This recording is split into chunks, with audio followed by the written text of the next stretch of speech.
মজার কথা হলো দুনিয়ার মুসলমান ইমানদার আল্লাহর গোলাম কাজের বুয়াই দিক দিয়ে হজে চলে গেলেন, সুবহানাল্লাহ। এইদিকে যার বাসায় কাজ করে তিনি হজে গেলেন। দুনিয়ার মুসলমান ইমানদার আল্লাহর গোলাম এই সার তাওয়াফ করতেছেন, হঠাৎ করে তাকায় দেখে কি ব্যাপার।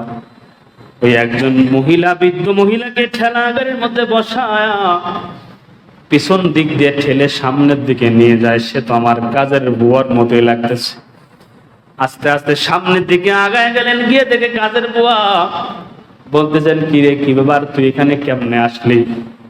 এবার বলতে, স্যার সব কথা পরে বলবো, আপনি কোন হোটেলে উঠেছেন? বলে আমি অমুক হোটেলে উঠেছি। আমিও তো অমুক হোটেলের মধ্যে উঠেছি। কয় তালায়? স্যার বলে আমি 2 তালায়, বুয়া বলে আমি 3 তালায়। সুবহানাল্লাহ। দুনিয়ার মুসলমান ইমানদার আল্লাহর গোলামের পরে গিয়া বুয়ার কাছে যখন তার কথাগুলো শুনলেন, বুয়া বলতে, স্যার আমি আপনার হেরামের কাপড় ধোয়ার সময় কান্নাকাটি করেছিলাম। সব সময় মনে একটা আমার ব্যথা কাজ করতো, গরিব হওয়ার কারণে বুঝে আল্লাহর ঘর জিয়ারত করতে আমি পারবো না।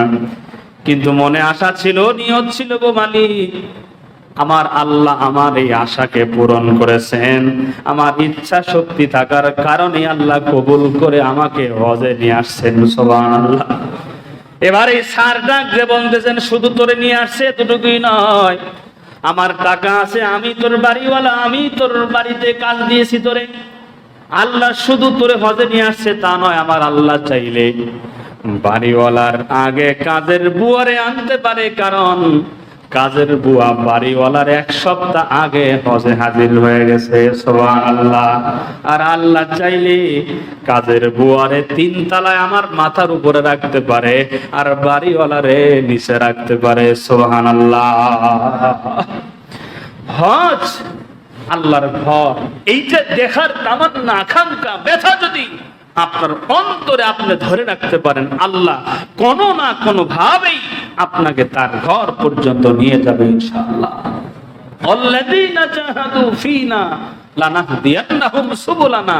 আল্লাহ বলছেন গোলাম, প্রত্যেকটা জিনিসের ফিকির, চেষ্টা, মুজাহাদা তুমি তোমার মতো করে করতে থাকো, নিয়তকে সহি করো, আমি আল্লাহ তোমাকে চূড়ান্ত জায়গা পর্যন্ত পৌঁছায় দেব।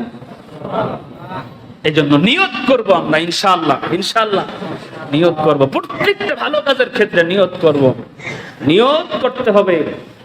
আর প্রত্যেকটা ইবাদত কবুলের জন্য সহি তরিকা, শুদ্ধ ঈমান, নবীর তরিকা, এরপরে আপনার সহি নিয়ত, এই 3টা জিনিসের সমন্বয় আমাদের ইবাদতগুলো আল্লাহর দরবারে কবুল হবে। মুসলমান ইমানদার শুদ্ধ ঈমান যদি হয়, তাহলে দেখবেন অনেক ছোট ছোট আমলের প্রতিদানগুলো আল্লাহর কাছে আমরা অনেক বেশি হিসেবে হাসরের ময়দানে পেয়ে যাব।